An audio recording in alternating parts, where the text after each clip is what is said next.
Are you curious whether or not a Jeep Grand Cherokee can tow a 20-foot fiberglass fishing boat? Well, if you are, I just did that for an entire season as a full-time fishing guide, almost 7 months and almost 11,000 miles, and I can tell you how it did.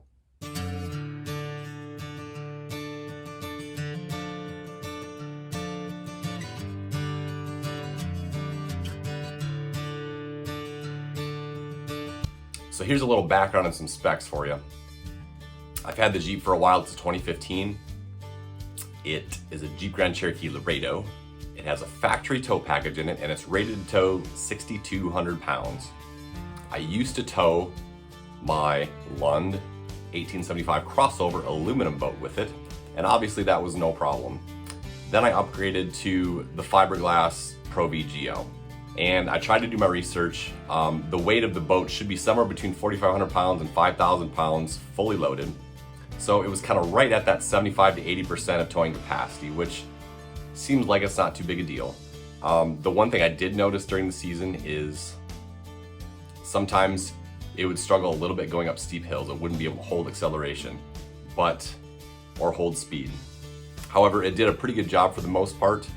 I could drive 80 miles an hour pulling the boat on a highway. I could pull it in and out of ramps like a dream. That was no problem whatsoever. And everything seemed to be fine, except for the fact that it probably didn't have quite the power that some vehicles would, but that's not the end of the world, right? It seemed to be getting the job done. The one thing I wondered during this whole period though was whether or not the frame and the structure of that vehicle was really built for the job like a pickup truck is. It has that factory tow package in it, and I was told by the dealership it should pull my other boat no problem. I didn't specifically ask them how it would do with this fiberglass boat, but it seemed like it was worth a shot to see and experiment initially how well it did, and if it didn't do a very good job, then I would, get a different vehicle. But since it was holding its own, I just kept rolling with it for the entire season. Well, anyway, recently I was getting a little bit of a rattling noise in the engine somewhere under the hood.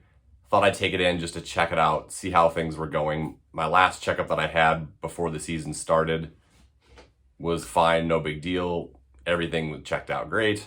I wasn't expecting a whole lot. I thought maybe there'd be some answer for the rattling noise and, maybe one or two things that I should fix or maintain, right?